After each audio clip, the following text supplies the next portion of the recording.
Voy a compartir ahorita mi pantalla para presentar.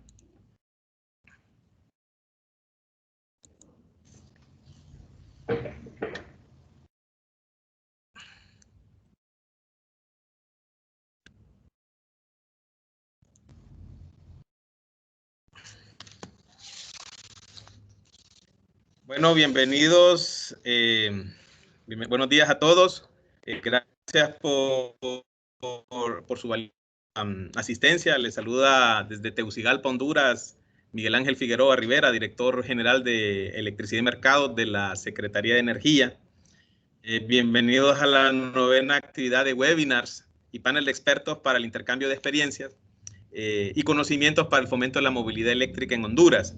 El tópico de hoy es acerca de la experiencia en el desarrollo de capacidades de monitoreo, medición y reporte de las emisiones del sector transporte y su vinculación con la NDC, las contribuciones nacionales determinadas, sus siglas en inglés, NDC.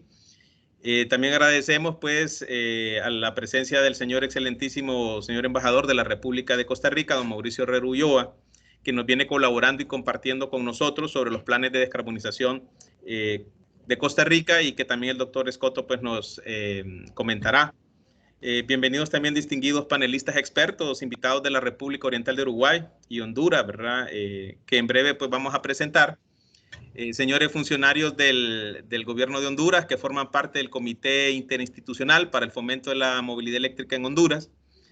Sean bienvenidos también invitados de las agencias de la cooperación internacional, invitados especiales del sector privado y académico. Para estas actividades contamos con el apoyo de varias iniciativas de cooperación que cuenta la Secretaría de Energía a través de la Dirección General de Electricidad y Mercados. Tenemos el proyecto de cooperación triangular, que es una asesoría técnica y de transferencia de experiencia para el fomento de la electromovilidad en Honduras, entre Costa Rica y Alemania y Honduras, siendo el país receptor Honduras, ¿verdad? El país tradicional oferente Costa Rica, el país de cooperación sur-sur, perdón, y el país pues donante Alemania. Esto con el apoyo de la Secretaría también de Planificación del Subsector Energía, del Ministerio de Ambiente y Energía, MINAE, de Costa Rica, y por medio también de la gestión de la cooperación alemana GIZ, tanto en Honduras como en Costa Rica. También pues contamos con el proyecto de acción Cooperación Sur-Sur para el fortalecimiento de las capacidades sobre electromovilidad en Honduras con la Agencia Uruguaya de Cooperación Internacional AUSI, ¿verdad? Que ha sido el enlace con el Ministerio de Industria, Energía y Minería de la República Oriental de Uruguay, y también hemos tenido participantes del proyecto MOVES. Y agradezco pues a Stephanie, que siempre ha sido un enlace fundamental en este proyecto de cooperación. También contamos con el apoyo del Programa de las Naciones Unidas para el Desarrollo, PNUMA, ONU Ambiente, con el proyecto Avanzando un enfoque regional hacia la movilidad eléctrica en América Latina para apoyar la implementación del proyecto de Fondo Verde de Clima Readiness en Honduras. En el marco de este proyecto nos acompaña hoy el doctor Wilmer Enríquez como consultor nacional para Honduras del Programa Regional de Movilidad Eléctrica en América Latina y el Caribe, ¿verdad? De PNUMA. También contamos con la iniciativa de mejora de la acción climática, de sus siglas en inglés CAEP, con el soporte de 3 cooperantes, ENREL de Estados Unidos, Laboratorio de Energías Renovables, la Comisión Europea y también PNUMA, ONU Ambiente, ¿verdad? Y también enviamos pues un saludo de agradecimiento a los participantes de países miembros del SICA y colegas también de Sudamérica.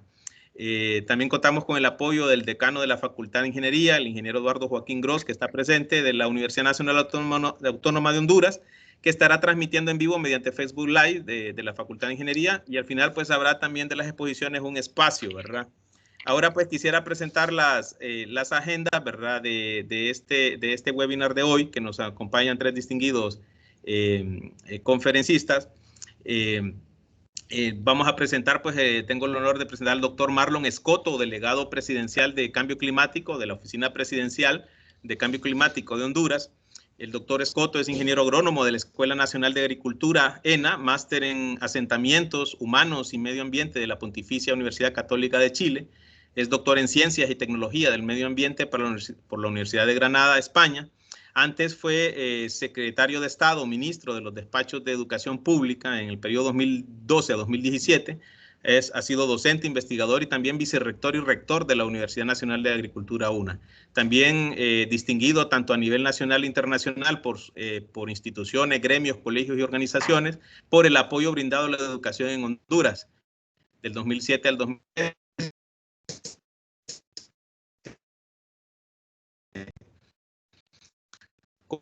Como desde el 2017, pues a la fecha es delegado presidencial de Cambio Climático de Honduras. Bienvenido, doctor, y gracias por su participación.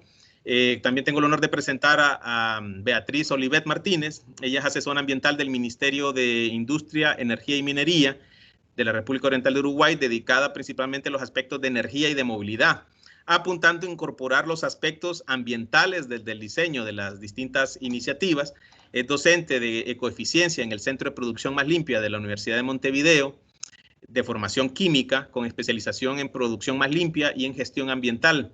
Trabajó en el sector privado industrial y como consultora independiente, así como en la Dirección Nacional de Medio Ambiente, tanto en planificación como en vínculo con los emprendimientos productivos. Entre otros, representa a su ministerio en el Sistema Nacional de Respuesta al Cambio Climático, desde donde se elaboran las políticas, estrategias y compromisos nacionales, participando de distintos eventos y foros internacionales. Bienvenida, Beatriz, y también vemos que en la web podemos encontrar las comunicaciones ante la Conferencia de las Partes que recientemente también ha hecho Uruguay, donde pues ha sido parte del equipo.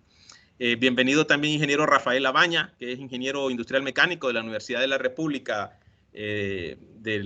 Oriental de Uruguay, consultor del sector energía en proyectos de cambio climático, Fondos Verdes del Clima, del PNUD y Ministerio de Ambiente, trabajando en el área de planificación, estadística y balance de la Dirección Nacional de Energía del Ministerio de Industria, Energía y Minería de la República Oriental de Uruguay, dedicado principalmente a los aspectos relacionados con inventario de gases de efecto de invernadero y con las actividades relacionadas con la evaluación de medidas de mitigación y adaptación al cambio climático, incluidas las NDC de Uruguay del sector energía. También pues en equipo técnico sectorial para la parte de la comunicación de las partes, de la conferencia de las partes de la NDC de Uruguay. Bienvenido, ingeniero Rafael Labaña. Y dejaré pues al doctor Marlon Escoto para hacer su disertación inicial. Adelante, doctor, el espacio es suyo. Muchas gracias. Hay una presentación que espero coloquen en la pantalla. Agradecerles por generar este espacio de construcción en esta ruta que ya no tiene reversa hacia la descarbonización, la electromovilidad y sobre todo la inclusión del cambio climático en los modelos de desarrollo. Si me ayudan con la presentación, por favor. Arnoldo, ¿la compartes o te la comparto yo?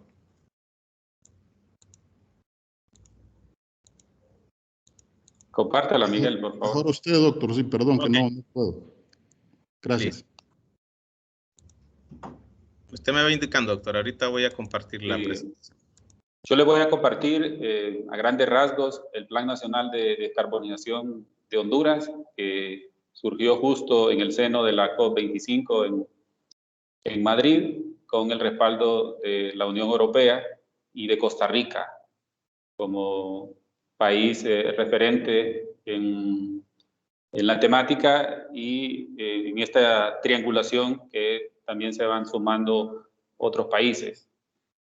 Nuestro Plan Nacional de Descarbonización está en pleno auge, en pleno proceso de construcción. Es un plan abierto, dinámico.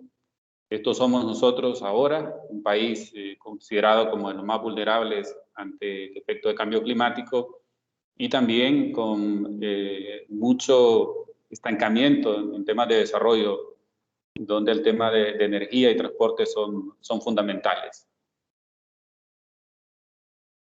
El futuro, el mundo va, como decía, en un camino irreversible hacia la descarbonización y principalmente nuestros países deben aprovecharlo como una oportunidad para reinventar, reacomodar su modelo de desarrollo.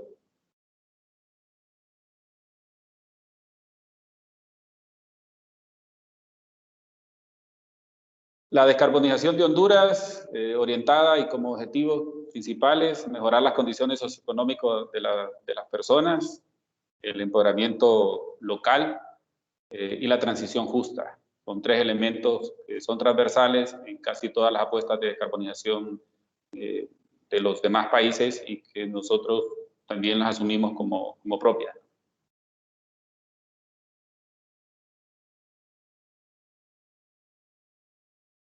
El compromiso de Honduras en el área de adaptación y mitigación, en el caso de la mitigación, la descarbonización, está referida al menos a 6 sectores y también se propone la neutralidad del carbono, trabajar en cero carbono equivalente a través de la descarbonización.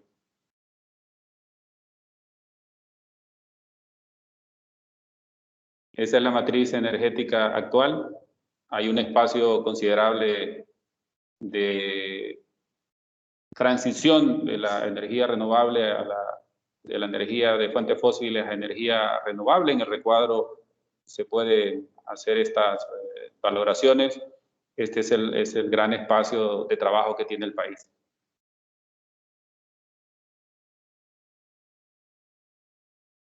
El potencial solar y el potencial eólico que Honduras tiene es importante.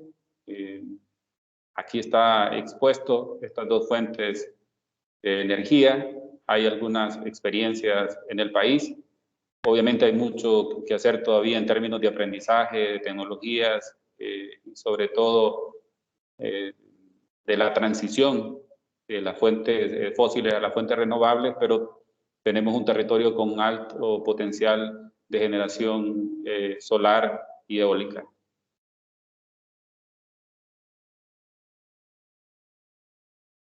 Los pasos del plan de descarbonización, como pueden ver, de la fecha de 2020 a 2021, están enlistados los eventos más relevantes, eventos con gobiernos, con universidades, diálogos sectoriales.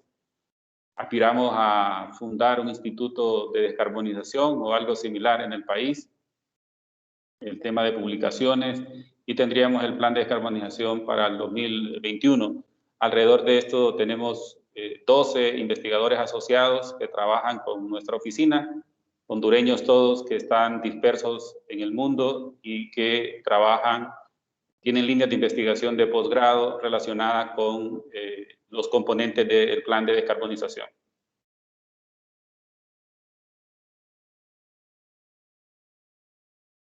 La metodología convencional, el tema de los escenarios, identificar las tecnologías e infraestructura, definir las hojas de rutas, establecer las sinergias y las políticas y las necesidades financieras y tecnológicas. Este es el camino en términos de metodología que presenta nuestro Plan Nacional de Descarbonización.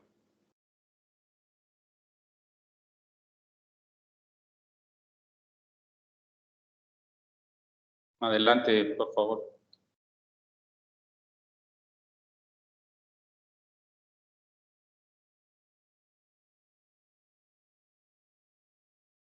Bueno, los sectores los mencioné al inicio, entre otros sectores, el sector de energía, urbanismo, agricultura, bosques, residuos, transporte sostenible, el que se va a hablar hoy, o electromovilidad.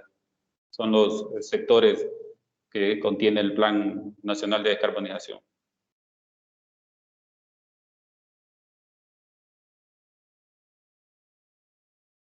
Los subsectores, en el caso de la energía renovable, estos son 5 elementos que se han identificado: la generación renovable y la matriz energética limpia, la cobertura y microredes, eficiencia energética, la expansión de transmisión, el tema de los biocombustibles. Como les dije anteriormente, los sectores están desglosados en sus subsectores, y en este caso particular que estamos hablando de descarbonización de la matriz energética y electromovilidad, este es uno de los subsectores y estos son los componentes.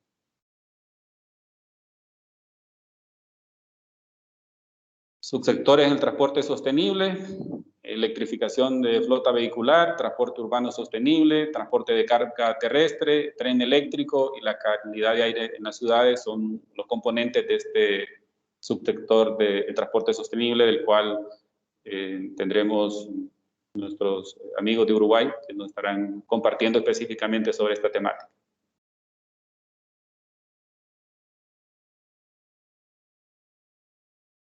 El siguiente, por favor. Bueno, en los últimos días, meses, hemos estado hablando del hidrógeno, y me deja la anterior, también como una opción para la generación de energía limpia, para la generación continua, la flexibilidad y la estabilidad de sistemas energéticos o producción de energía renovable, eólica, solar, que ya tenemos, o nuevas iniciativas. Bajo esta premisa, les dejo de manera resumida el Plan Nacional de Descarbonización de Honduras, presentándoles los sectores, subsectores y principalmente los subsectores relacionados con la descarbonización de la matriz energética y específicamente el subsector que tiene que ver con electromovilidad. Honduras en la COP de Polonia, en Katowice, se unió a el llamado global de la electromovilidad.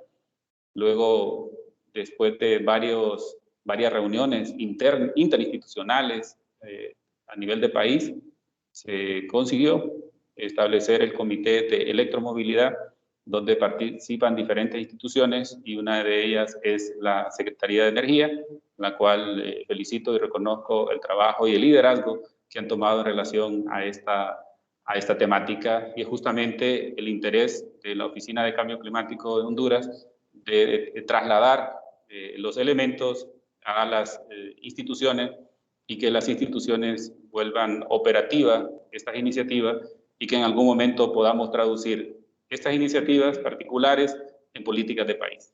Les agradezco por el espacio y estaré pendiente del desarrollo de las conferencias y anuente en el caso de que exista alguna interrogante. Muchísimas gracias y buenos días a todos. Muchísimas gracias, doctor, y es un placer para nosotros, pues, y una honra contar con su espacio de agenda para compartirnos el plan de descarbonización que estamos, pues, también como Secretaría de Energía apoyando, ¿verdad?, en todas estas estrategias y todas estas iniciativas.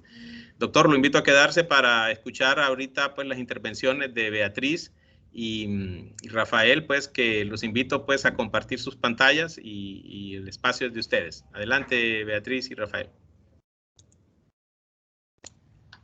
Bien, ahora ya mismo compartimos.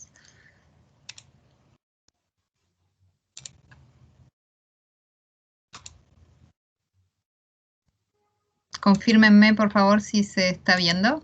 Sí, la podemos ver la presentación. Bueno, perfectamente. Bueno, primero que nada, buenas tardes, son por ahí también. Y muchas gracias por la invitación. Esperamos poder compartir con ustedes algunos de nuestros avances que puedan ser útiles.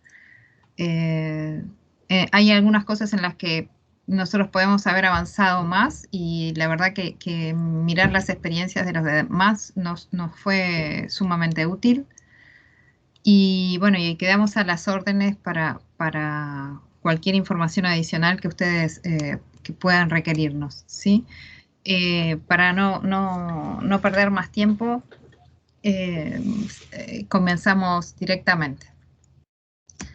Estos son los contenidos que pensamos incluir en esta presentación a solicitud de Miguel, relativos a la electromovilidad, a la construcción de indicadores, escenarios e inventarios relacionados también con la electromovilidad. Y quisimos incluir algo relativo a lo que es la estrategia climática de largo plazo y movilidad sostenible. Esto es muy brevemente, pero ustedes van a ver en el proceso de cuán importante es en general el sector transporte y en un concepto más amplio la movilidad para nosotros cuando hablamos de mitigación. Para dar un poquito de contexto, en esta gráfica, en lo que vendría a ser la parte de las áreas apiladas, ustedes pueden ver lo que son los insumos para la generación de electricidad. La faja bien grande en la parte inferior de un color azul es el aporte de la hidroelectricidad a la generación eléctrica, ¿no? Ustedes pueden ver allí estos picos y descensos que son muy importantes, que tienen que ver con justamente lo que es la variabilidad entre distintos años, ¿no? Y como, bueno, como sabemos, lo que preveemos en realidad es un aumento de estas variabilidades, ¿no? Que en este caso están expresadas anualmente, pero cuando vamos a periodos menores pueden ser todavía mucho más, más importantes, ¿no? Entonces, ustedes pueden ver cómo en los años, por ejemplo, donde, no sé si se ve el cursor, pero en los años como, por ejemplo, el año 99, donde hay un pico hacia abajo, quiero decir, o sea, una muy baja generación hidro, eso era suplementado en esa época por básicamente fuentes fósiles, ¿no?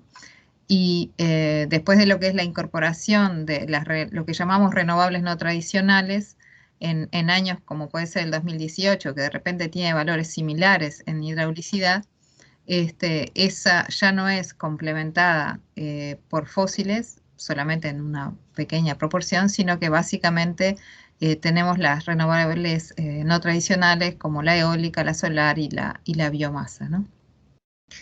Entonces, eso es en lo que se refiere a estas áreas. Y después, en lo que ustedes pueden ver en las líneas, que hay dos, hay una línea superior entera y una línea inferior cortadita. En esta línea inferior, ustedes tienen lo que es emisiones, ¿sí? Esto corresponde al eje de las IES de la derecha. Esas son las emisiones de la generación, ¿sí? En la punteadita de abajo. Y pueden ver perfectamente cómo esas emisiones en la generación se corresponden con pico con valle con lo que es la generación hidráulica y la necesidad de sustituirla, de complementarla con fósiles, ¿no? En la línea gruesa, digamos, entera, lo que tienen ustedes son las emisiones de todo el sector energía. Entonces pueden ver también cómo los picos y valles, y todas esas variaciones hasta la incorporación de renovables tienen que ver con la variabilidad en la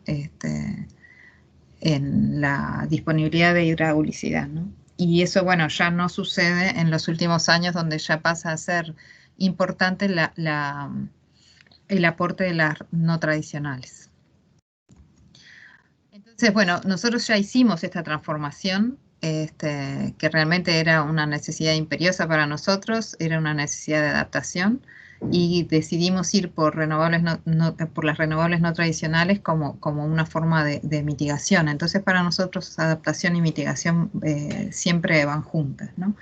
Pero esto nos lleva a este contexto que nosotros tenemos un alto mix de renovables en la matriz eléctrica.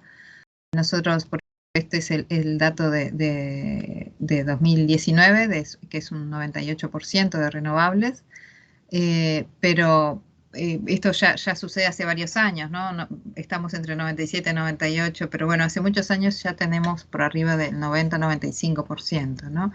En lo que va de este año, por ejemplo, en los 10 primeros meses, que aunque es un año que es relativamente seco, no es de los más secos, pero es bastante seco, fíjense que la generación hidro hasta ahora fue de 35%, el año pasado era 50%, y la eólica superó la generación hidro, ¿no? Llegó hasta el 45% de la generación.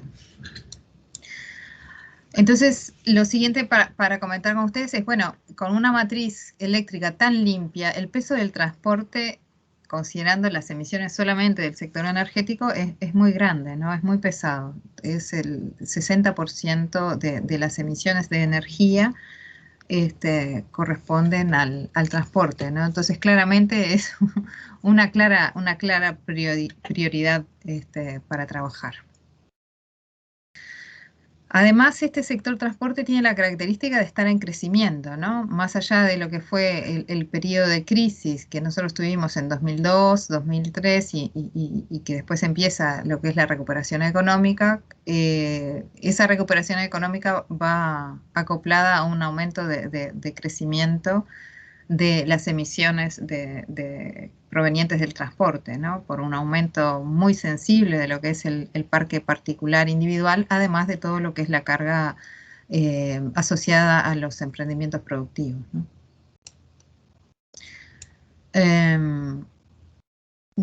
Para comentarles un poco, bueno, cómo es el tema de nuestros compromisos en la NDC. Nosotros tenemos una NDC que es un poco particular porque está dividida en gases.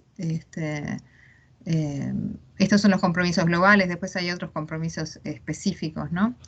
Pero tiene en el sector, en CO2, que básicamente es donde está el peso principal de energía, tienen los compromisos de reducción con respecto al 90, en intensidad de emisiones respecto al PBI, de 24 en incondicional y 29 con medidas adicionales, ¿no? Con apoyos. Globalmente es un 49% de reducción en intensidad de gases de efecto invernadero por PIB, ¿sí?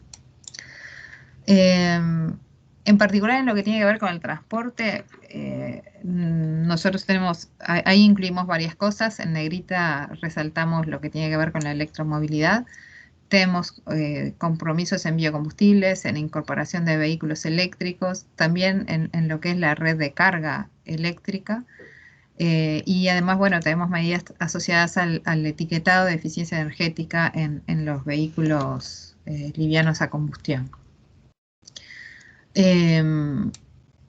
No describo cada una, pero podemos decir que los compromisos que nosotros adquirimos en lo que tiene que ver con los vehículos eléctricos son relativamente modestos, podríamos decir, pero es importante señalar que esta NDC era a 2025, ¿no? Entonces, la verdad que en ese momento no pensábamos que pudiéramos hacer demasiado más. Había demasiadas incertidumbres y dependíamos mucho de lo que pudiera ser el apoyo internacional. Después, durante la presentación le contamos el estado en que estamos actualmente. En cuanto a construcción de indicadores, Rafael, por favor, ¿podrías compartir con nosotros? Sí. Bueno, buenos días. Nosotros, para los indicadores de las medidas de la NDC relacionadas con electromovilidad, tenemos, bueno, como mostró ahí Beatriz recién, dos tipos distintos de medidas. Unas que son las relacionadas a cantidad por ejemplo, lo que es ómnibus. Vos, Beatriz, pues, tenés la ficha ahí de las medidas del NDC, si no yo lo... Sí, estoy tratando. Dale, perfecto. Bueno, esas medidas que son, en el caso, digamos, para la construcción de indicadores, ese tipo de medidas, ahí, bueno, ese es el visualizador que tenemos nosotros, que es donde mostramos los avances de cada una de las medidas de la NDC, o sea, no solo del sector de energía, sino de todos los demás sectores, y cada una de las medidas que estén incluidas tienen una ficha de seguimiento, ¿no? de monitoreo del avance. Ahí, por ejemplo, vamos a mostrar una porque son todas las referidas por lo menos a la electromovilidad bastante similares. Esta es la de los ómnibus eléctricos. Entonces, nosotros ahí presentamos la información principalmente de cuál es el objetivo que estaba puesto, o sea, el valor meta 2025, el valor actual y un porcentaje de avance. En este caso, digamos, para las medidas que son cuantitativas, esta parte de la construcción del indicador es bastante sencilla porque es simplemente el número actual disponible que existe en el país. Después el resto de la ficha van a poder encontrar que se puede ver cuál era el objetivo de la medida, o sea, cuál es su objetivo respecto a la reducción de gases de efecto invernadero, el contexto, toda la parte legal, digamos, las leyes, decretos en las que se ampara esta medida. También, bueno, información complementaria que puede ayudar a entender un poco más el contexto de la medida. Y después, creo que más abajo ya tenemos la parte de su vinculación al género, a la equidad de género. Se pone cuál es la sensibilidad que tiene la medida respecto al género y cuáles son las acciones específicas que esa medida puede tener para la equidad de género. Y después ya pasamos directamente a cuál es la fórmula, la información referida al indicador, ¿no? Cuál es su nombre, las unidades en las que se mide, cómo se calcula, cuál es la metodología para calcularlo y cuáles son las fuentes de datos. En el caso específico de las medidas de electromovilidad, las fuentes de datos que usamos son, tenemos una base de datos de SUSIVE, que es el Sistema Único de Control de Ingresos Vehiculares, que es básicamente tiene toda la información referida al cobro de patentes o de licencia, digamos, ¿no? Cualquier vehículo digamos, todos los propietarios de vehículos deben pagar esa patente. Entonces esos son los datos que tenemos para construir el parque. Y bueno, teniendo el dato del combustible utilizado, podemos saber cuáles son los vehículos eléctricos, ¿no? Y después también eso lo podemos cotejar con datos de ventas o de importaciones. Y finalmente, después están los responsables, digamos, de la confección y la actualización de los indicadores, que para que quede por escrito a quién hay que consultar y a quién hay que solicitar la información. Y bueno, y finalmente un resumen con el valor actual, el objetivo a 2025, o sea, incluido en la NDC, y con qué ODS se relaciona también. Bien, después para poner el otro ejemplo, que era el referido a la ruta eléctrica, o sea, también tiene su propia ficha, pero nos pareció más interesante mostrar esto, que es el mapa de los puntos de carga. Nosotros teníamos la medida, dos medidas, una condicional y otra incondicional. La incondicional...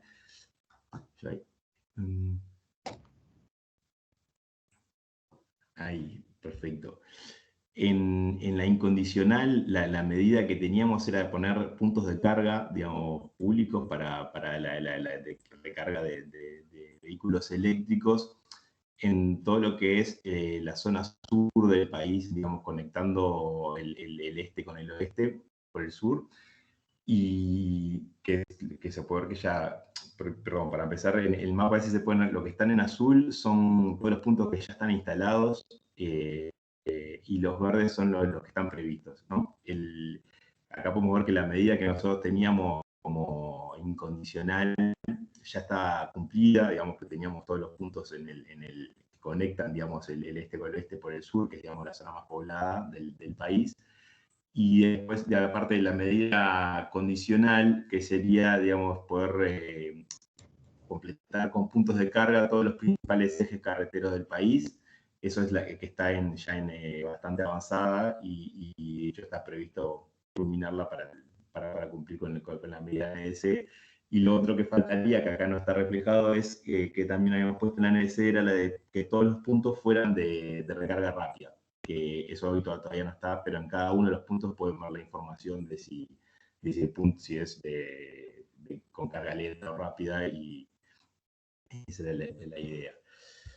Bien, después, volviendo para continuar con la presentación, una lección aprendida que para nosotros de la construcción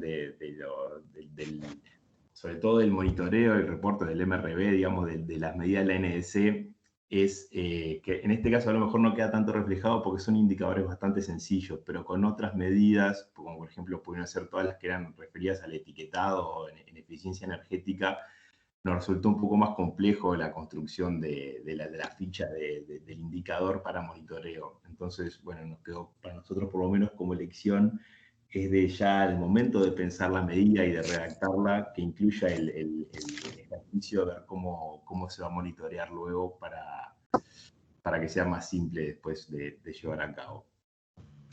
Adelante, por favor. Este es nuestro parque actual hoy de vehículos en total y de vehículos eléctricos.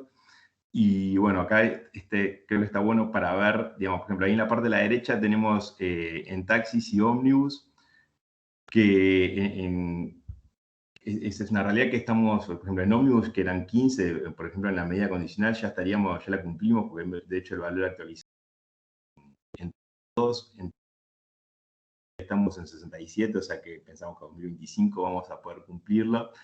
Y lo mismo para utilitarios, que teníamos eran 150, 2025 y ya estamos en 156, pero digamos, la realidad es bastante distinta cuando vamos a las flotas particulares, ¿no? Nosotros no tenemos medida incondicional para vehículos, para particulares, pero sí teníamos una medida condicional de que tener un parque a 2025 que el 5% fuera eléctrico. Eso ya, o sea, incluso podemos ver que estamos, digamos, bastante lejos, ¿no? O sea, si miramos lo que dan los valores de 2019, o sea, mirando en autos y la CSV, no llegamos ni al 0,02% todavía del total del parque. O sea, que ahí quedaría, digamos, estamos un poco más alejados del objetivo de la medida condicional, ¿no? Bien, después en cuanto a la construcción de escenarios y cómo planificamos digamos, en la parte de prospectiva del sector, primero un poquito solo de contexto de cómo trabajamos nosotros, por ejemplo, en la parte de prospectiva, tenemos en las etapas del proceso de planificación, siempre tenemos una primera etapa de recopilación y análisis de la información, en la que usamos generalmente información socioeconómica como población, el PBI global y su apertura sectorial. Y después eso lo mezclamos, digamos, también lo juntamos con la información energética de los distintos sectores, lo que es hidrocarburo, eléctrico, renovables y eficiencia energética. Y en función de eso, y además eso lo unimos también con información histórica que tenemos de datos, sobre todo recogidos de balance, de cómo es nuestro sistema energético, donde construimos la información para un año base, que es el que usamos, digamos, para calibrar un poco los modelos, y después tomamos información de proyecciones, sobre todo de las variables estas socioeconómicas, para construir escenarios futuros, ¿no? Con diferentes hipótesis que tomamos en cuenta. Adelante, por favor. Ya, bien. Esta es, en la segunda etapa es justamente donde definimos estos escenarios. Entonces, digamos, con toda la información base y los drivers a futuro, generamos un escenario tendencial que es básicamente con la información, o sea, es como siguiendo la información histórica y las políticas que ya están definidas o que tenemos como seguras, y después un escenario de políticas que es justamente donde analizamos distintas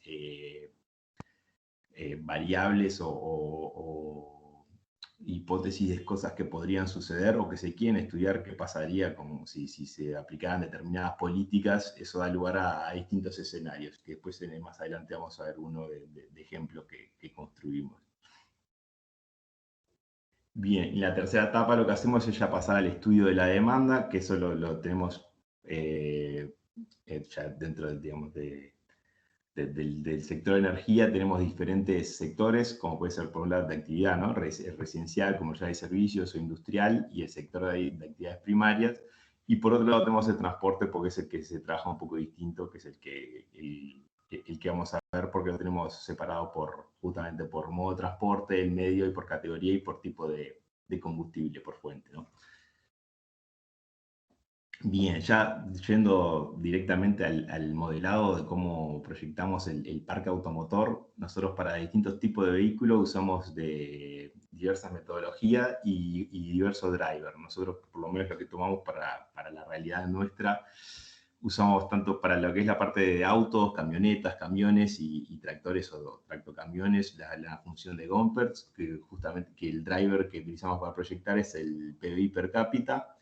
Después, para lo que sería transporte de transporte público, o sea, ómnibus, taxis y remises, el driver es solamente la población, o sea, mantenemos constante la cantidad de vehículos por habitante. Y motos lo modelamos también separado, que eso lo utilizamos datos más de la encuesta continua de hogares y mantenemos, digamos, tomamos hipótesis sobre la cantidad de motos por hogar en función del estrato socioeconómico.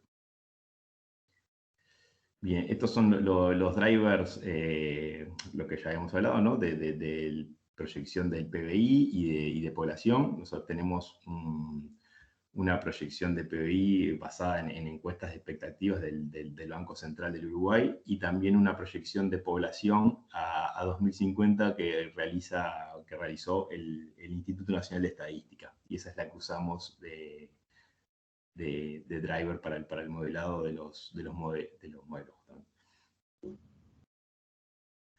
Bien, ya yendo más a la metodología, por ejemplo, que es para autos, camionetas, camiones y tractores, nosotros utilizamos esta función que usa, digamos, considera un valor de vehículos cada 1000 habitantes y en relación al PBI y luego lo proyecta a futuro usando justamente la proyección del PBI y un valor esperado de saturación de vehículos cada 1000 habitantes. Sí, un poco chico ahí, pero en la gráfica se puede ver que hay distintas trayectorias, que esto es digamos, de la información que encontramos para distintas zonas del mundo, ¿no? Entonces vemos de repente justamente que a lo mejor para Norteamérica o para Europa ese valor es bastante alto, en 600 u 800 vehículos cada 1000 habitantes, y bueno, nosotros pensamos que la trayectoria que puede seguir en Uruguay este modelo es un poco más baja, ¿no? Que alcanzaríamos la saturación de vehículos cada 1000 habitantes en alrededor de 350, que es una trayectoria, por ejemplo, similar para tener una idea de cómo podría haber pasado en Dinamarca o en Irlanda.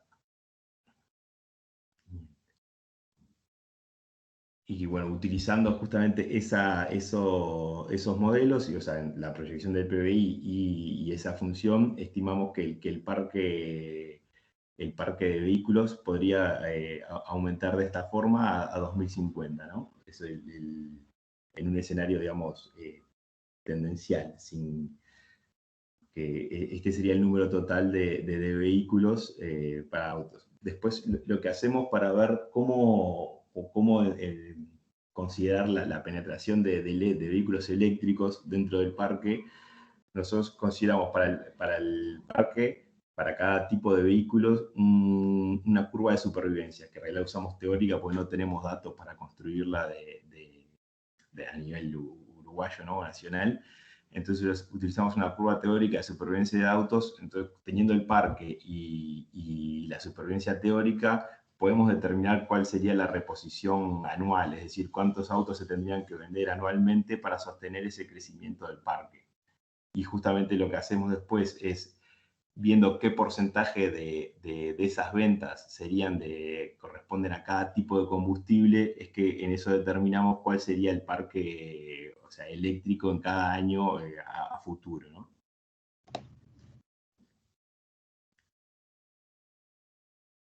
Y bueno, en cuanto a esto, un poco más rápido que vas, pero en cuanto a ómnibus, taxi y remises, como usamos directamente la cantidad por habitante, y bueno, el crecimiento poblacional aquí es bastante bajo, y es bastante bajo también su proyección, que parecería que fuera casi constante, con una penita, un leve crecimiento. Y en cuanto a motos, esto también, solo simplemente para comentar por qué lo por separado, es porque es una tendencia que hemos visto de los últimos años en lo que es sobre la encuesta continua de hogares.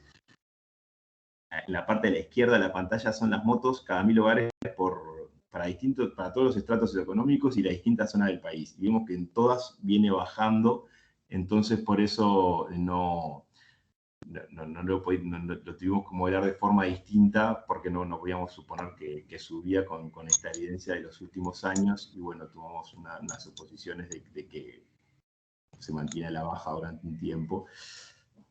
Y bien, ya con esto creo que llegaríamos, ¿no? La parte de modelado.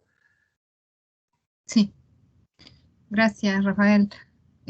Ahora queríamos comentarles un poquito de lo que sigue, que es la estrategia climática de largo plazo, y también cómo ir allí al tema de movilidad sostenible, ¿no?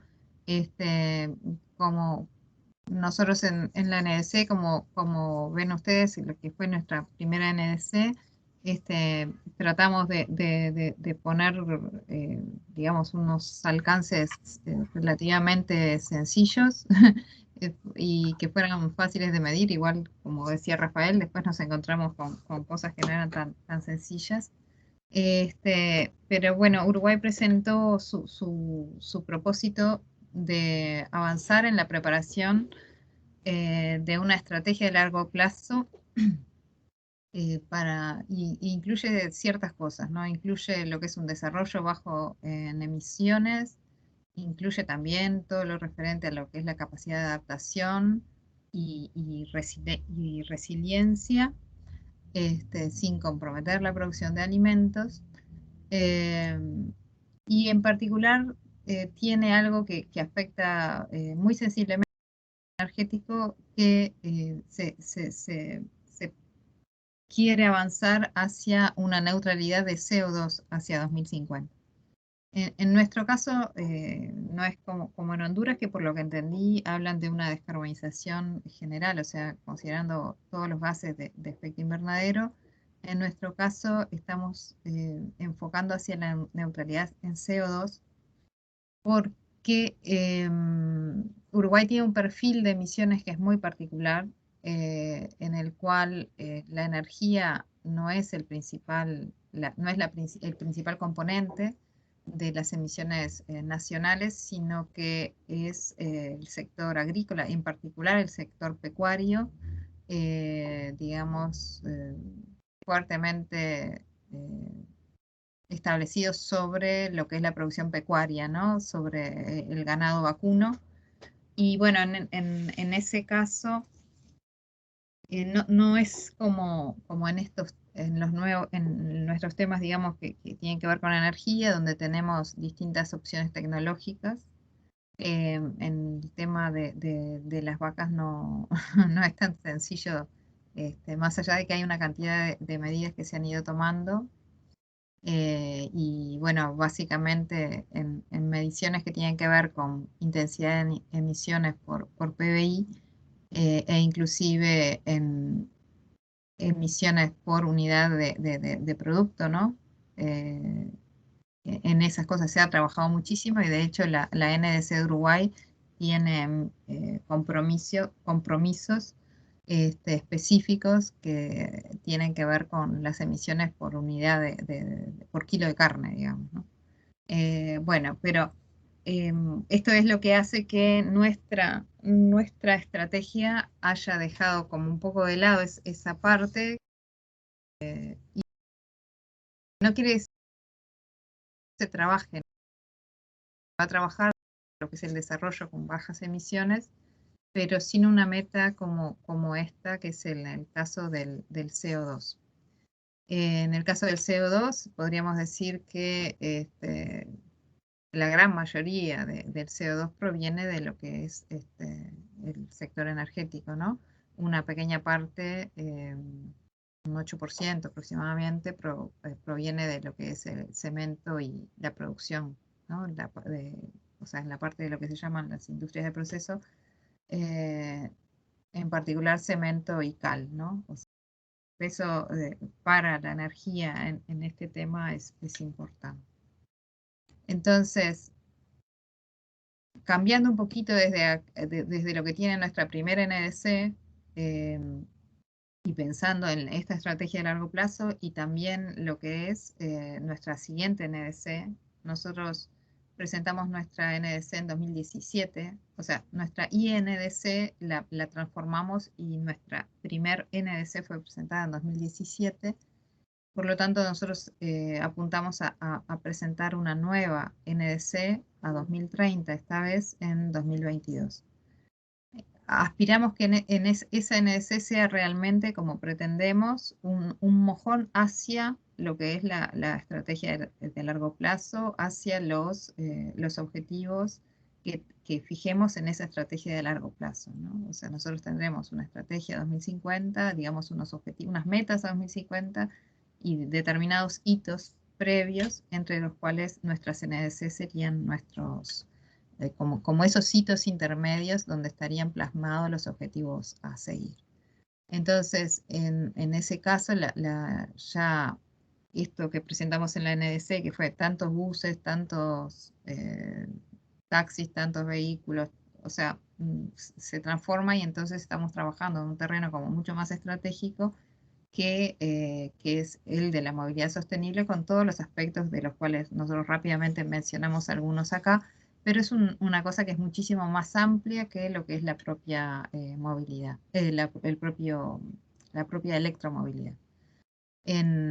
Estamos trabajando en estos temas de movilidad sostenible con varios proyectos. Tenemos un proyecto GEF que se llama MOVES, tenemos un proyecto con Euroclima que apunta a movilidad urbana sostenible, que tiene un peso muy importante. Para que ustedes tengan una idea, corríjanme, Rafael, pero es aproximadamente el transporte particular, es prácticamente el 60% contribuye al 60% de las emisiones, ¿no? Del transporte en general. Entonces, la electromovilidad es un punto importante, pero cuando hablamos de movilidad sostenible es mucho más amplia. Hablamos también de la movilidad activa, del transporte colectivo versus el particular, o sea, el desestímulo del transporte particular, el transporte de carga, la planificación de la movilidad como parte de lo que es la planificación del ordenamiento territorial, la necesidad de un cambio cultural. Si alguien llega en bicicleta, no es porque, pobre, no tiene plata para comprarse un auto, sino que es una decisión que tiene muchas más cosas en cuenta. Por supuesto que la electromovilidad, porque es muy importante y sobre todo para nosotros con la matriz eléctrica que tenemos, que tiene además otro interesante beneficio, y es que en la eólica, por ejemplo, que nosotros tenemos bastante eólica instalada, tiene una interesante producción durante la noche, que es el tiempo de menores demandas. Entonces, el eléctrico podría estar además mejorando y optimizando la utilización del sistema en un concepto del uso diario, ¿no? Por otra parte, también estamos trabajando en temas relativos al hidrógeno y estamos avanzando aspiramos a avanzar en un piloto, un primer piloto con carga en hidrógeno, ¿no? Que es otro de los temas también para incluir. Como concepto general, para nosotros ahora, nosotros tenemos la estrategia a largo plazo, tenemos las NDC como hitos hacia ella, tenemos lo que son los análisis de los posibles escenarios y la planificación energética, todos estos aspectos, ¿no? No quiere decir que son aportes que van desde afuera hacia la planificación, sino que tiene que haber una interacción permanente. O sea, nosotros no podemos establecer un compromiso de una estrategia de largo plazo ni de una NDC sin estar trabajando conjuntamente la planificación con esos compromisos, ¿no? Y bueno, y Rafael va a contar un poco sobre esto que es un ejercicio. Es importante que tengan en cuenta que es un ejercicio de, bueno, qué tendría que pasar para ir hacia una alta, quizá unas muy bajas emisiones de CO2 provenientes del transporte. Bueno, qué es lo que debería ir pasando, ¿no? Entonces, adelante, Rafael. Sí, y que te sirve ahora después cuando veamos los resultados también un poco para para ver por qué la movilidad sostenible no es solo electromovilidad, y un poco para ver cómo funcionaba el modelo que escribí un poco antes. Es un ejercicio de un modelado 2050 del parque automotor con las siguientes hipótesis que pueden parecer, no sé, por lo menos para nosotros, bastante ambiciosas también, que sería, así para comentar medio rápido, que todas las ventas de livianos, básicamente autos, SUV, utilitarios y camionetas pick-up, a 2050 ya las ventas fueran 100% eléctricas, y para el caso, por ejemplo, de autos y SUV y de utilitarios, que a partir de 2035 se prohibiera la venta de vehículos 100% de combustión interna. Simplemente hubiera un pequeño porcentaje de híbridos enchufables. Y para pick-up suponemos eso, pero un poquito 10 años más tarde por el hecho de que entendemos que aún hoy no está tan desarrollado el mercado. Y para lo que es vehículos de transporte público, que 100% de taxis, remises y de ómnibus urbanos y suburbanos, es decir, los de recorridos más cortos, digamos, fueran también eléctricos a 2050. Y bueno, entonces los resultados que llegamos con esas hipótesis y los modelos que presentamos antes son los siguientes, que podemos ver en las próximas diapositivas. Ahí va.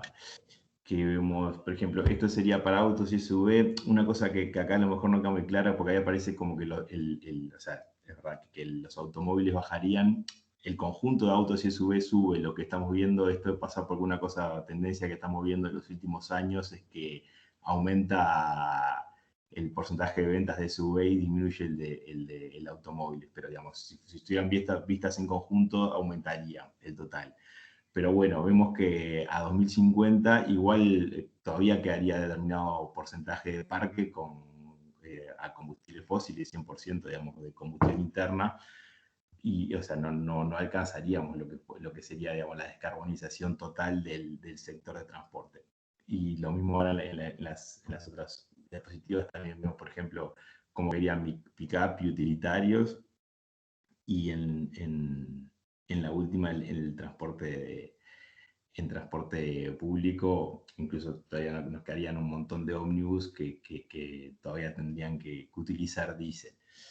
Eso es un poco la conclusión a la que queríamos mostrar, ¿no? Sobre el tema de electromovilidad y los modelados. Y una cosa también importante que no mencioné, pero que este modelado incluso no tiene nada considerado de transporte de carga, simplemente son la parte de livianos y ómnibus, porque está el transporte de carga, creo que es otro tema aparte que tendrá otras soluciones que no sabemos si va a ser directamente la electromovilidad o el hidrógeno de repente, como comentaban antes. Y bueno, creo que será para cerrar nomás. Lo importante que queríamos mostrar con esto último, digamos, es que esto es como un ejercicio, ¿no? De cómo hacer un modelo, y bueno, esto da estos resultados luego tenemos que al ver que, bueno, cuáles serían las emisiones resultantes a 2050, es que tenemos que definir, bueno, hay que hacer quizás otras medidas más allá de las que definimos previamente a correr estos modelos, ¿no? Y así en una iteración ir llevando a, bueno, cuáles serían las medidas necesarias para que después, digamos, los decisores, digamos, nosotros, este es un trabajo a un nivel técnico con información de decisores, pero bueno, hasta dónde llevamos las medidas, cuáles son las medidas que hay que hacer, qué costos tienen, etcétera, etcétera, para poder aportar en este proceso de llegar a esta estrategia con la aspiración que buscamos, ¿no? Bueno, nosotros dejamos por acá y esperamos no haberlos aburrido demasiado, y quedamos abiertos a preguntas. Muchas gracias. Muchas gracias. Gracias, Beatriz. Gracias, Rafael. Doctor Escoto, Beatriz y Rafael, los invito a abrir cámara y micrófono para algunas preguntas. También invito a los participantes que puedan hacer preguntas a través del chat. Primero vamos a también invitar a unirse al doctor Wilmer Enríquez, consultor nacional para Honduras del Programa Regional de Movilidad Eléctrica en América Latina y el Caribe de NUMA, Ambiente, y también invito a la ingeniera Cindy Salgado, que es la directora nacional de Planeamiento Energético y Políticas Sectoriales de la Secretaría de Energía, pues donde hacen todo el análisis de balances energéticos, ¿verdad? De los escenarios, las perspectivas energéticas y todo lo que es estadísticas. Doctor Escoto, Cindy y Wilmer, ¿verdad? Pueden encender la cámara. Sí, la pregunta mía es cómo ha sido el tema de la información del parque vehicular, discretizarla, clasificarla, esa interacción con las instituciones que llevan a cargo también ese dato, ¿verdad? Porque es un insumo para los análisis. Y ese es un tema que a veces, bueno, y aquí les va a compartir también la ingeniera Cindy Salgado, que está trabajando pues en el tema de los balances energéticos. Bueno, en sí es un tema siempre complejo y de hecho en realidad tenemos, si ven, digamos, en la información que estaba presentada, recién tenemos un parque que consideramos bastante confiable, digamos, de la información que tenemos a partir de 2017 y digamos, y nos ha costado reconstruirlo hacia atrás, digamos, es siempre un tema la recopilación de información en lo que es parque, y sobre todo después ver también, incluso definir criterios para ver cuál es el parque activo, como una cosa es la cantidad de vehículos que hay en el país, y después otro tema de definir cuántos se puede considerar que están circulando, porque de repente hay muchos que no lo están, y los que te interesa son los que están circulando para justamente calcular la demanda y proyectar la demanda. Eso no es muy sencillo, y no nos ha resultado tampoco muy sencillo. Sí, hay algunas cuestiones también que nunca a menos que un dato sea totalmente certero, no se toma ese solo dato, sino que se hacen como muchas digamos, correlaciones o búsquedas paralelas, tratando de que la información que es realmente más confiable cierre con las estimaciones que se están poniendo, ¿no? Yo qué sé, todo lo que tiene que ver con el propio consumo de combustible, que para nosotros es un dato duro, un buen dato, es uno de los que se consideran, ¿no? Y en general, bueno, cuál es la proporción de gasolina y gasoil, etcétera, etcétera, ¿no? Gracias, Beatriz. Wilmer y luego Cindy. Bueno, buenos días a todos. Un gusto estar aquí con todos ustedes, los participantes. Primeramente, pues agradecer a los invitados de Uruguay. Muy buena presentación, muy buena información. Tenía dos comentarios o preguntas, como lo quieran aportar. El primero es, de acuerdo a la información que nos han compartido, veo que tienen una amplia gama de intervenciones o iniciativas que están desarrollando en el sector transporte, ¿verdad? Bueno, sabemos que el sector transporte tiene un alto potencial en Latinoamérica, ¿verdad? Como para tener un impacto considerable en el tema de reducción de emisiones, ¿verdad? Vemos que en Uruguay, pues el 60% representa el sector transporte. En Honduras, pues de igual manera el sector transporte tiene una alta participación en el tema de generación de emisiones, y mi pregunta está relacionada a, como mencionaron, diferentes intervenciones, por ejemplo, el tema, bueno, todo lo que es electromovilidad, el tema de biodiesel, que son recursos alternativos, ¿verdad? Los combustibles fósiles, el tema de eficiencia energética, ordenamiento territorial, cambio de cultura, hidrógeno, etcétera. Entonces, de todas estas intervenciones, no sé, no escuché que mencionara, pero si nos confirman, por favor, si han trabajado en alguna NAMA específica para el tema del sector transporte, y cuál ha sido de repente la experiencia que han tenido en la incorporación de todas estas iniciativas, y también la coordinación institucional, porque sabemos que de repente requiere de muchas instituciones para llevar a cabo diferentes iniciativas en un solo sector, ¿verdad? Esa es la primera pregunta. Y lo segundo que, bueno, de hecho estaba relacionado con lo que comentó el doctor Figueroa, y es en relación al plan de monitoreo y evaluación y creación de indicadores que han implementado. Y bueno, como también lo mencionó el colega de Uruguay, pues todos sabemos que el tema de acceso a información es un poco complicado, ¿verdad? Y aparte que esta temática requiere de, bueno, aparte de ser intersectorial, es interinstitucional, y pues la información, como sabemos, la tiene el Banco Central, la tiene la entidad que maneja estadísticas, el sector energía, el tema institución que maneja cambio climático, etcétera, etcétera. Entonces, si han creado o implementado algún modelo específico o alguna plataforma digital específica para hacer toda esta recolección de información y actualización de información para crear ese plan de monitoreo efectivo. Esa es mi segunda pregunta o intervención. Muchas gracias. Bueno, muchas gracias, Wilmer. Trato de contestar y Rafael, en todo caso, me complementás, por favor.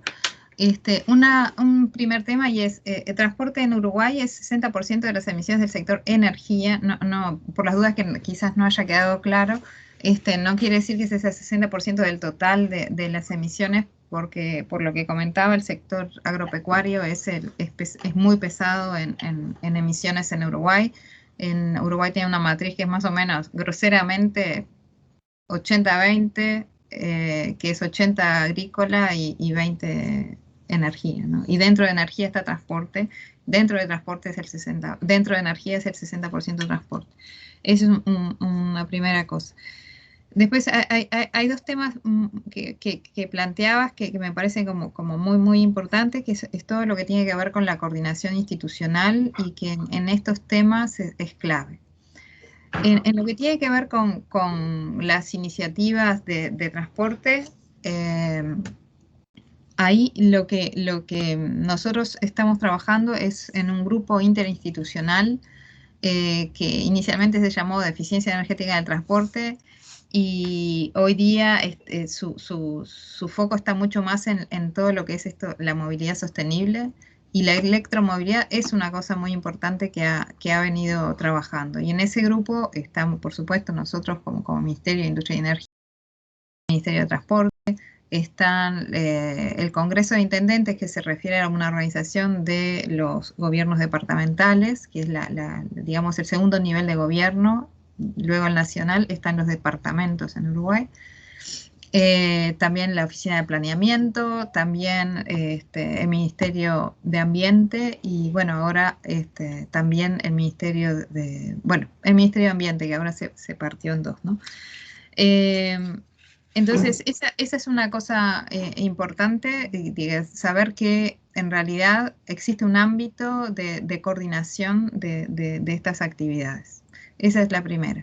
De hecho, nosotros tenemos un subsidio por presupuesto que está asociado a los ómnibus eléctricos, que capaz que lo han comentado en alguna otra de las presentaciones que hubieron, que lo que pretende es equiparar lo que es el subsidio que hoy existe a los ómnibus a gasoil, equipararlo en el tiempo de vida útil del vehículo, de forma de que en realidad ese subsidio funcione realmente como un subsidio a la tarifa, al boleto, le llamamos nosotros, y que permitir que ambas tecnologías puedan competir en similares condiciones.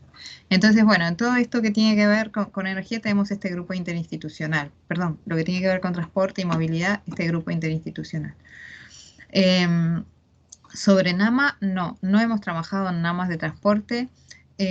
Hay una cosa importante, y ustedes tienen que recordar que Uruguay hoy día tiene un PBI per cápita bastante alto, o sea que nosotros estamos en un rango, digamos, para lo que es la cooperación internacional, que es bastante complicado. O sea, más allá de que nosotros no somos desarrollados, igual tenemos un PBI per cápita alto, y bueno, eso implica que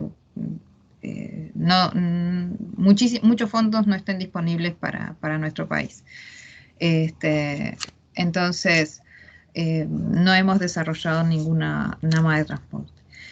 El otro tema importante de la coordinación institucional es el Sistema Nacional de Respuesta ante el Cambio Climático. Este es un organismo de coordinación en el cual están, bueno, muchos ministerios e instituciones, y en este ambiente es en el que se trabaja las distintas cuestiones que tienen que ver con cambio climático. O sea, el Ministerio de Ambiente no es el que decide ni la política de cambio climático, ni los compromisos nacionales, ni la NDC, ni la estrategia de largo plazo. Eso no sucede. Lo que sucede es una interacción permanente entre el Ministerio de Ambiente, que es quien coordina esto, con los distintos ministerios, en particular, bueno, los más sectoriales, digamos, desde los aspectos productivos, para construir conjuntamente, bueno, qué es dónde estamos, a dónde queremos llegar, a dónde podemos llegar, cuánta plata sale esto, quién va a poner la plata, etcétera, etcétera, etcétera, ¿no? Entonces, en ese ámbito es en el que existe un grupo de trabajo, que es el grupo del PMRB, porque nosotros no solamente le llamamos MRB, sino le ponemos una P delante, porque es toda el P de programación de todas las cosas que no hemos logrado hacer hasta ahora. En ese ámbito está. Y bueno, en ese ámbito es en el que existe un grupo de negociación internacional, por decirte, o sea, las negociaciones que Uruguay hace en cambio climático es el que define los temas, es ese grupo, o sea, no es el Ministerio de Ambiente solamente, sino que es ese grupo. Entonces hay mucha coordinación interinstitucional, y eso es una cosa que realmente yo considero que es una fortaleza que tenemos como país, que nos ha permitido como avanzar en estos temas tan complejos, ¿no? La movilidad es uno de esos temas bien complejos. Nosotros la transformación energética eléctrica la hicimos muy rápidamente. Somos un ministerio, tenemos una empresa pública estatal que es la UTE, que es la que provee la electricidad, y entonces para nosotros fue muy difícil hacerlo, pero es mucho más fácil que cuando uno tiene que coordinar con muchos ministerios que tienen distintos cometidos en un tema, ¿no? Después lo otro que podría decir acerca del tema de lo que tiene que ver con la información,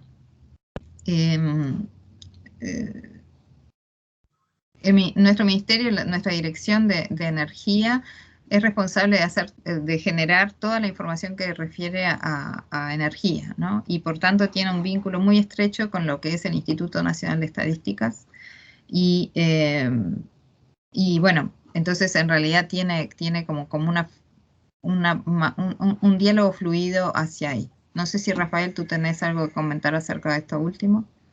No, o sea, independientemente de eso, que sí, por un tema de información que está bueno, que fue un poco lo que comentamos de las lecciones aprendidas, que justamente cuando, digamos, la idea de hacer las medidas, ya pensando en cómo después se van a monitorear, venía un poco por eso. Más allá que no sea, que después cuando precisas la información para monitorear el indicador te puedes encontrar con que de repente es información que tenés, pero la tenés desactualizada, y de repente actualizarla implica cierto costo que a lo mejor tenés previsto, por ejemplo, no sé, realizar una encuesta o algo por el estilo. Entonces, siempre, no sé, creo que aprendimos que está bueno cuando se redactan las medidas, ya pensar cómo se van a medir y cómo se va a conseguir la información para poder mantener la actualización del indicador con la periodicidad que se haya establecido. Eso.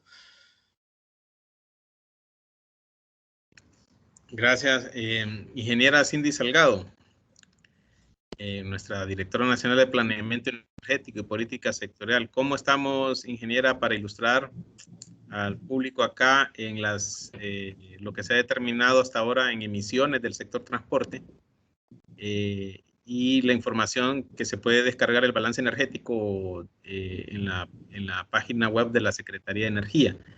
Después yo pues quisiera también hacer una pregunta al doctor Scott. Adelante, ingeniera Cindy.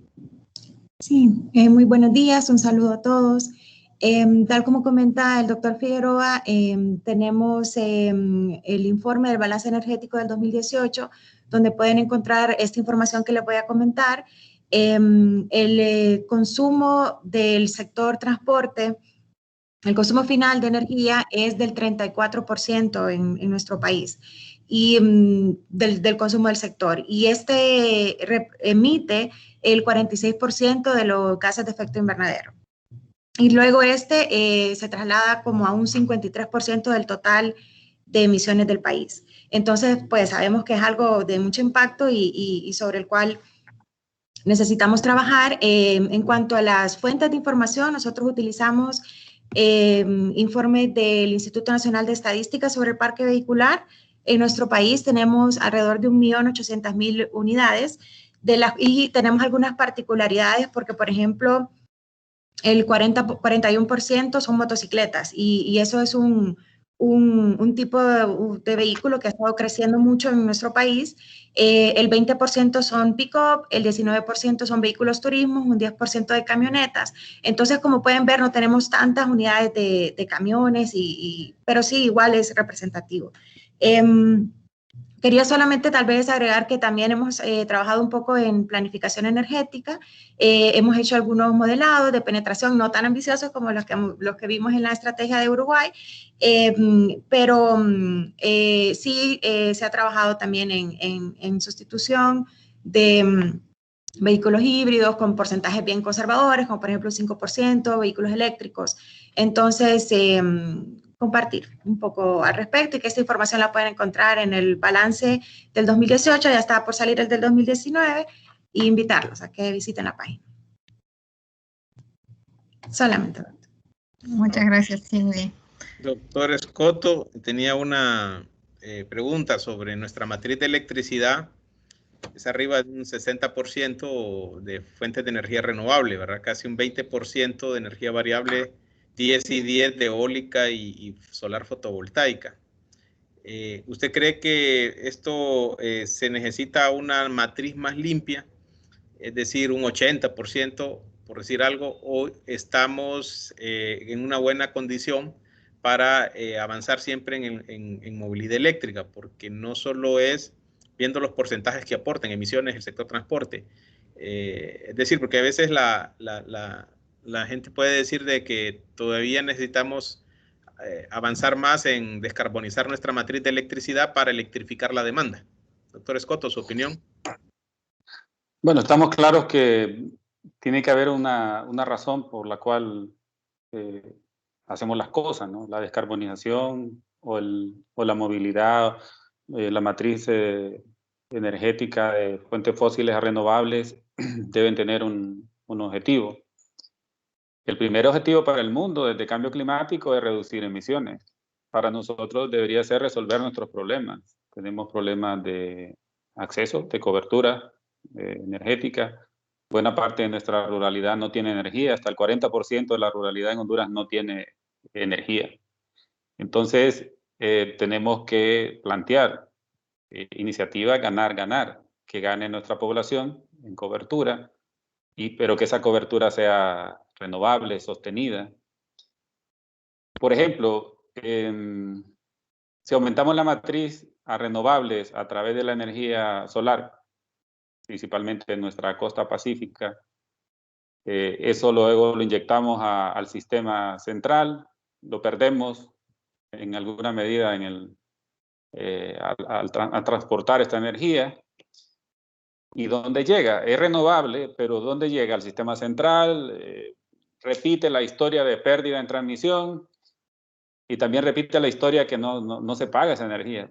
Entonces podemos aumentar una matriz convencional, fósil, a renovable, sin resolver los problemas más importantes. Entonces, si hiciéramos una combinación entre generación de energía renovable, eólica, solar, pequeños parques en lugares dispersos como en La Mosquitia, por ejemplo, donde viven unas 100,000 personas y no existe la energía. Existe el tema de la energía, cada cual ve la forma de resolverlo y está basada en su mayoría en el uso de combustibles y motores. O en Iriona, por ejemplo, un municipio enorme que no tiene, además de La Mosquitia, es el único municipio en el resto del país que no tiene un sistema formal, para llamarle de alguna manera. Entonces, el mundo quiere que reduzcamos emisiones para que no sobrepasemos lo proyectado en relación a grados centígrados en temperatura global, y eso estará fabuloso. Y alguien estará en condiciones de financiarnos, de acompañar los modelos de negocio, pero internamente, nosotros como país, en el caso de la energía y la matriz, tenemos que avanzar en resolver los problemas. Ya cambio climático, antes de cambio climático ya teníamos brechas de acceso a bienes y servicios incumplidos. En el caso de la energía es un servicio, en el tema de cobertura que no teníamos satisfecho. Honduras tiene que apostarle a un 100% de energía renovable. No tiene otro camino, tiene que ser agresivo. Y si lo conecta con la GNDC, todo está condicionado. O sea, aumentar la ambición climática por sectores, en el caso nuestro, tiene una condición y es encontrar financiamiento. Entonces, la Secretaría de Energía o todas las entidades relacionadas con el tema de energía perfectamente puede proponer 2030, 2050, la descarbonización total del sistema, porque todo está condicionado a generar modelos de negocio, inversiones, financiamiento, y no hay una condición obligada que sean recursos públicos para cumplir con este objetivo, ¿no? El tema de transporte también es otra oportunidad. Hasta hace muy poco nuestro sistema de transporte era altamente caótico, desorganizado, desorientado. Hoy hay una estructura organizacional con la que se puede conversar. Entonces la conversión del sistema de transporte público de carga a electromovilidad para Honduras es una oportunidad, para el sistema también. Además, el país tiene subsidios que puede maniobrar en ese sentido. Entonces, no solo se trata de que sumemos en cuánto tiempo vamos a convertir todo el transporte público en transporte eléctrico, que también es un negocio y debe ser un negocio, tiene que ser un negocio, pero es que las condiciones de este sector ya eran precarias antes. Entonces, la oportunidad es para modernizarlos, para hacerlo rentable, para hacerlo sostenido. No solo cuántas emisiones va a reducir, sino el modernizar y el ser más eficiente un servicio que antes de hablar de cambio climático ya era complicado. Esa es como la línea de trabajo y es la oportunidad que tenemos como país. Tenemos este 40% de frontera, dirijámoslo, orientémoslo. En el momento que lleguemos a 98%, 99% como Costa Rica y Uruguay, de energía renovable, de fuente renovable, también que estemos llegando a ese 99% de cobertura de energía a nuestra población.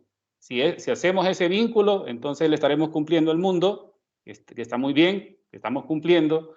Nuestra ambición climática es considerable y además visible, pero también le estamos cumpliendo a nuestra población, porque aquí estamos hablando de reducción de emisiones, donde el mundo estará feliz, pero nosotros estaríamos resolviendo el tema de servicios, como en el caso de la energía y el transporte, que antes de hablar de cambio climático ya necesitaban una intervención más inteligente. Excelente, gracias, doctor. Y quisiera dar la palabra a la licenciada Evi Gómez, directora de Cooperación Externa de la Secretaría de Energía, para que nos comente, bueno, un poco muy breve, resumido de lo que está haciendo la Secretaría en cuanto a gestión, ¿verdad? Para todas estas iniciativas. Adelante, Evi. Muchísimas gracias, doctor. Yo les pido disculpas porque mi cámara no se enciende. Pero sí quisiera comentarles, ¿verdad? Un poquito sobre también lo que mencionaba el doctor Marlon Escoto, ¿no? Que nosotros, nuestro problema no únicamente es el tema de cambio climático, ¿verdad? Si bien es cierto, casi todas las acciones que se están buscando van orientadas muchas a mitigación, pero pues Honduras es un país, uno de los países más vulnerables al cambio climático y por ende las estrategias de adaptación al cambio climático son fundamentales y el sector energía, si bien es cierto, incide en acciones de mitigación, también es un sector vulnerable. Por estar en un país altamente vulnerable, por lo tanto, también tiene riesgos y también es necesario generar resiliencia. En ese sentido, Adicionalmente, complementando que todos los indicadores o medidas que a las que estamos apuntando, la que estamos también generando actividades como lo es este enfoque de electromovilidad, van orientadas a estructurar una hoja de ruta de incidencia del sector energético a generar una acción climática. Estas igualmente están condicionadas a financiamiento climático.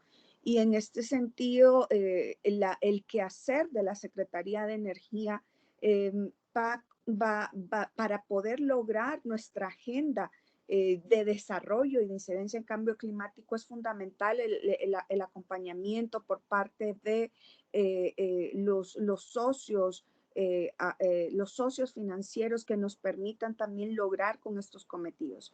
En este momento estamos trabajando con diferentes actores, tenemos a la Unión Europea, tenemos también al gobierno de Estados Unidos a través de su laboratorio de energía renovable, tenemos al BID con proyectos que nos están acompañando. También, bueno, no olvidar a Alemania, que es un actor muy importante para nosotros en el trabajo que queremos desarrollar. Adicionalmente de mucho sur-sur, que también tenemos buenas experiencias que compartir, como lo que es hoy también Uruguay, ¿no?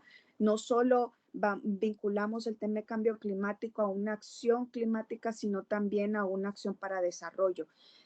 Yo sí también quería conocer tal vez un poco la percepción de los panelistas, sobre todo en cuanto a lo de ser poco conservadores en cuanto a nuestra planificación energética y sobre todo a los indicadores a los cuales apuntamos, porque a veces generamos indicadores muy conservadores para avanzar, pero sobre todo puede ser que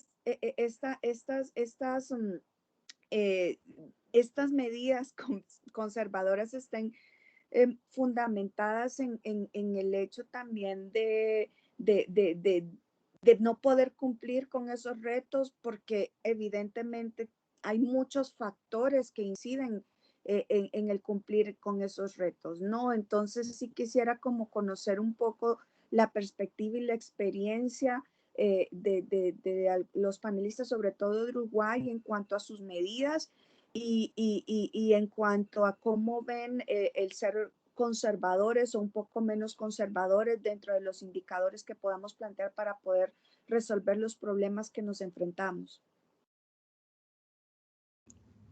Gracias, Evi. Beatriz, Rafael.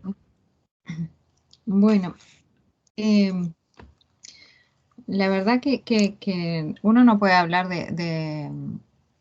demasiado de lo que es la situación y el proceso que realizan los distintos países, ¿no? Uno solamente puede hablar de la realidad con que uno se ha enfrentado a trabajar en su país y sin duda que las soluciones y los procesos están íntimamente relacionados con las realidades nacionales, ¿no? Por eso la verdad yo no me atrevería a decir mucho al respecto, excepto, por ejemplo, en este caso, en el tema de cambio climático en particular, estamos por hacer una NDC incondicional, o sea que era con nuestros propios recursos, básicamente con aquellas cosas que nosotros teníamos implementadas o en proceso de implementación o que teníamos confirmadas que las íbamos a hacer, porque era además una NDC en un tiempo bastante corto, ¿no? Pero eso no quiere decir que nuestros planes no fueran a mucho más. Nosotros, con esto quiero decir, en nuestra NDC como compromiso internacional, probablemente es menos ambiciosa y es más modesta que todas las cosas en que estamos trabajando. Esa es una realidad. Pero también hay que tener como me parece cierto cuidado en el planteo cuando uno es demasiado específico en las medidas que va a tomar. Por ejemplo, nosotros nos encontramos con que que dado que por ejemplo, en todo lo que tiene que ver con electromovilidad, en todo lo que tiene que ver con tecnologías, por ejemplo, como podría ser la tecnología asociada a las baterías, o sea, los sistemas de almacenamiento, son cosas, son áreas en que hay una transformación muy rápida, ¿no? Entonces, en esos casos, de repente, logramos avances mucho más rápidos, pero que no están realmente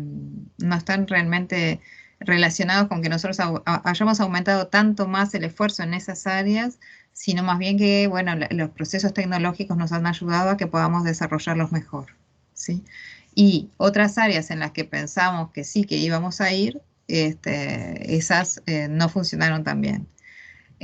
Nosotros cuando se hizo la política energética en 2005, 2008, 2010, así en ese periodo, también nos pasó lo mismo. O sea, algunas de las áreas avanzaron mucho más rápido de lo que nosotros planificamos y otras de las áreas no avanzaron nada. O sea, nada.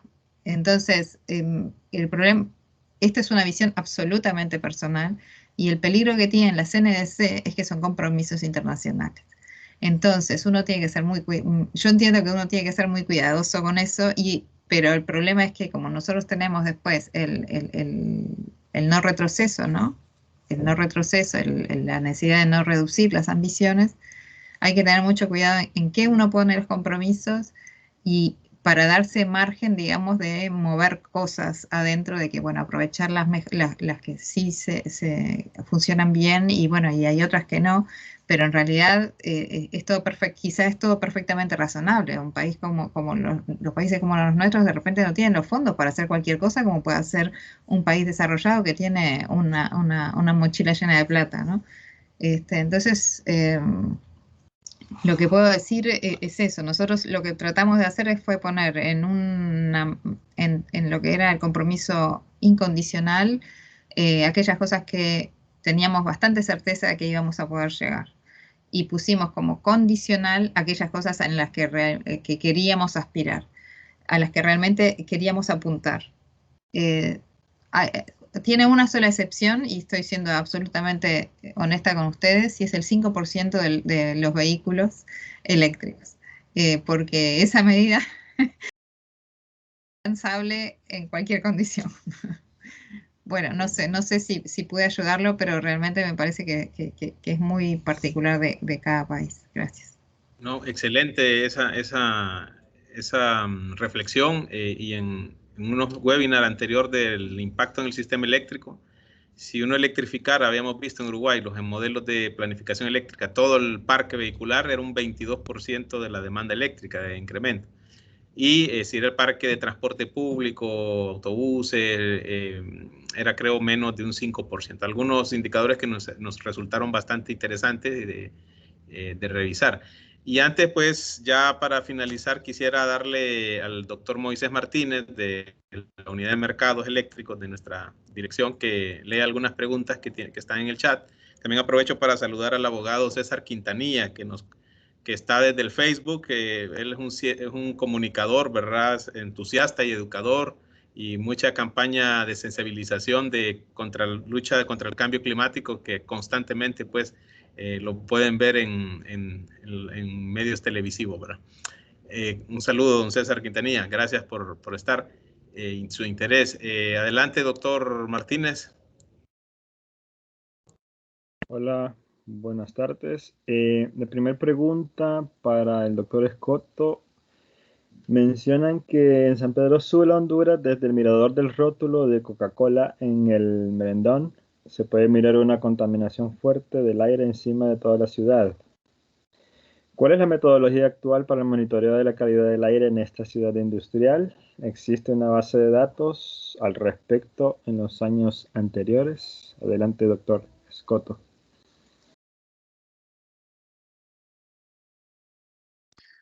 Bueno, gracias por la pregunta. Entiendo que el tema de la calidad del aire es responsabilidad de SESCO en la Secretaría de Ambiente.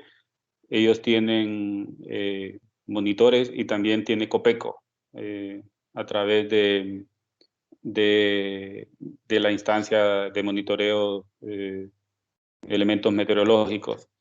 Y entiendo que hay algunos monitores privados, ¿no? He tenido acceso a información en Tegucigalpa, donde hay una coincidencia interesante entre la época de altos incendios forestales y se mezcla con, obviamente, los gases emitidos por el transporte. Entre el Valle de Sula y Tegucigalpa se concentra buena parte del parque vehicular. Y esto en algún momento, en el caso de Tegucigalpa, alcanza a cerrar el aeropuerto.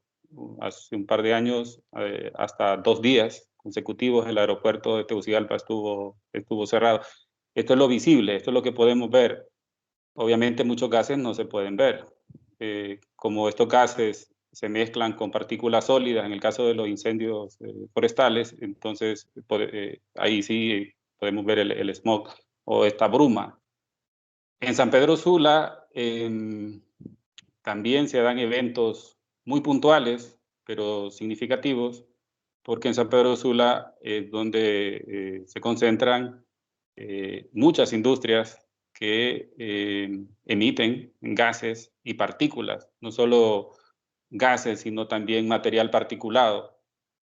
Y esta coincidencia, en el caso de San Pedro Sula, se da cuando los vientos pierden velocidad, cuando hay eventos meteorológicos que ventilan menos esa parte. Entonces eso se puede observar algunos días.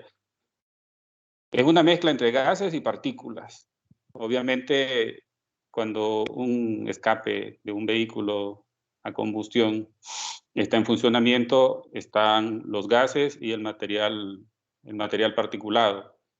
Nuestro país y nuestras ciudades siguen teniendo ventilación suficiente para dispersarlo. Hay temporadas provocan el aumento de enfermedades respiratorias, principalmente en niños, en adultos mayores y en personas que tienen afecciones respiratorias de base como asmáticos y fumadores y otro tipo de personas. Eso también ha sido reportado a nivel de salud o los principales hospitales en esta coincidencia. Es claro que hay una relación directa entre la salud y la fuente de emisión de gases y material particulado originado por el transporte y puesto en mayor evidencia cuando hay eventos meteorológicos como la baja ventilación de las cuencas o de las costas, o con otros eventos como los incendios forestales que hacen visible este tipo de contaminación. Es como cuando uno ve la barra del Motagua y ve los plásticos. Los plásticos solo son los visibles porque flotan, pero realmente la contaminación es mucho más, hace mucho tiempo que sucede y es mucho más que los plásticos. Lo mismo sucede con los gases y el material particulado. Los gases normalmente no los vemos, pero en la mezcla con material particulado, en el caso del dióxido de carbono, el gas, el dióxido de carbono o la combustión o la salida de un motor tiene material particulado y tiene gases y material particulado, pero no logra como hacer visible en la forma que usted lo describe. Pero cuando hay una mezcla de estas emisiones, gases, material particulado, con eventos meteorológicos o con el caso de los incendios forestales, eso se puede ver en San Pedro Sula, en Tegucigalpa y en algunos momentos en todo Centroamérica. Se alcanza a ver esa... Claro, el hecho de que esté en todo Centroamérica no tiene que ver necesariamente con los gases vehiculares, sino con los incendios forestales, ¿no? Se puede ver una capa completa de material particulado que cubre toda la región, y esto obviamente acentúa y expone en temas de salud, y hay una relación directa entre estos fenómenos y la salud de las personas. Y súmele el doctor el ruido vehicular, el ruido de los motores en la ciudad también. Bueno, este tema del ruido y la falta de construcción que reduzca los niveles, no existe en Honduras ninguna infraestructura que contemple las vallas de reducción de la contaminación acústica. O sea, no conozco un proyecto de infraestructura que contemple todavía pensando en los espacios más abiertos, que es la infraestructura, transportes, carreteras, principalmente. Los que han tenido la oportunidad de estar en ciudades de más de 5 millones de habitantes saben que cuando uno llega a esas ciudades pierde fácilmente un 30% o más de su capacidad auditiva, ¿no? Y luego se va acostumbrando a ese pérdida de la capacidad.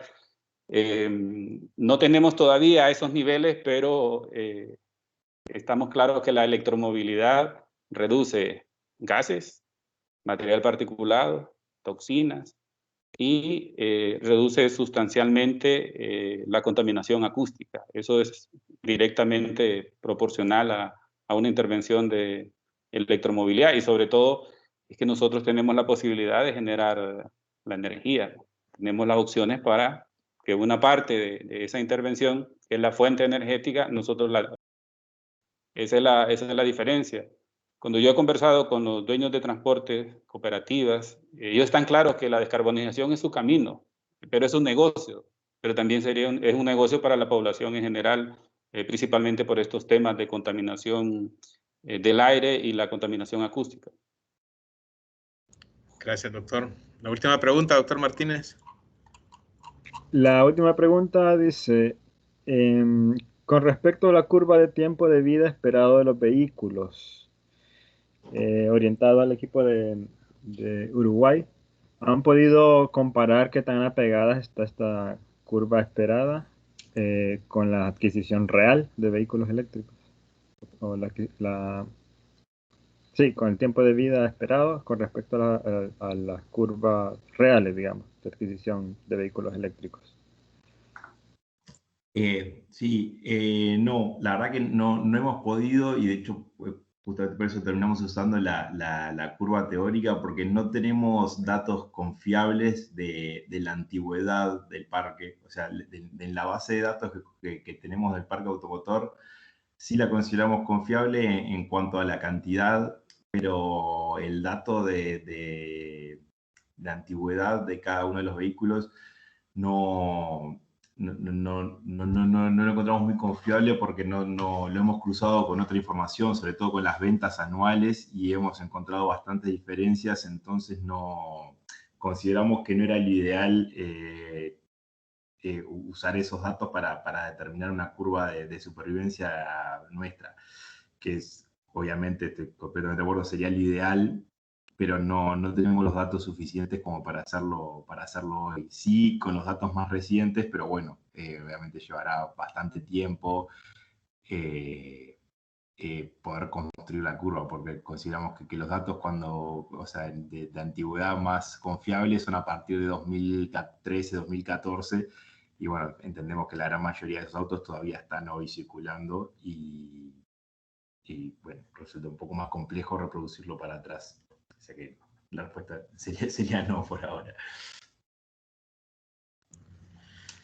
Gracias, ingeniero Rafael. Ya para cerrar, agradecer, ¿verdad?, al doctor Marlon Escoto, a Beatriz, a Rafael por su espacio, por esta interesante exposiciones que hemos hoy pues compartido. Que ha sido muy valioso para nuestro trabajo, doctor, en conjunto que tenemos que hacer todas las instituciones con el tema de apoyar el plan de descarbonización de Honduras, ¿verdad? Todos aportando. Tenemos de trabajar en equipo. La movilidad eléctrica y la movilidad sostenible, pues, involucra una serie de instituciones, ¿verdad? Ya nosotros estamos mapeando actores, empezamos con un equipo de movilidad eléctrica, pero ya tenemos el radar hacia la Secretaría de Salud también, que es parte importante también, por ejemplo, en este de los actores, ¿verdad? Hemos logrado consolidar también acercarnos al sector académico, que es un actor fundamental también, la participación. Y en fin, pues ahí estamos trabajando y esperaremos dar pues buenas noticias y resultados en medida que avancemos en una estrategia. Agradecemos pues a Uruguay, ¿verdad?, la agencia internacional, a la Agencia Uruguay de Cooperación Internacional, Stephanie Grumbal, un abrazo, ¿verdad?, hasta Montevideo. También al equipo del Ministerio de Energía, ¿verdad?, Industria, Energía y Minería de Uruguay, y también del proyecto MOVES, que han estado también participando. También al equipo de la Secretaría de Ambiente y Energía Minada de Costa Rica a través del subsector Energía del Ministerio del subsector Energía, perdón, de Planificación del Subsector Energía con la ingeniera Laura Lizano y Alfonso Herrera, que nos han estado apoyando también, equipo de Instituto Costarricense de Electricidad. Envío un saludo a los participantes miembros del SICA, que yo pues motivo a trabajar también en un enfoque regional también de la movilidad eléctrica en Centroamérica y países del SICA, ¿verdad? También con República Dominicana y Belice. Saludo aquí a don Víctor Hugo Ventura de CEPAL, que también nos acompañó en esta mañana. Y agradecer pues al decano de Ingeniería de la UNAC, que nos ha estado pues ayudando también en la transmisión, para que esto también quede como un repositorio digital para docentes y alumnos que nos escucharon también a través de Facebook Live. Sin más, pues agradecer a mi equipo de la Secretaría de Energía, a la ingeniera Cindy, a doctora también, a Evi Gómez, al doctor Wilmer Enríquez de MOVE, de PENUMA, que nos han estado apoyando. Y agradecerles a todos por esta mañana y espero que haya sido de provecho. Gracias, doctor, gracias, Beatriz, gracias, Rafael. Y un placer, pues, haber contado con ustedes. Un abrazo hasta Montevideo, Uruguay.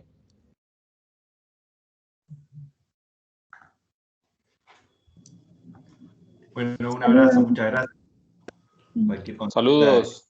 Buenos días a todos, saludos, pasen buen día. Gracias, Beatriz, gracias.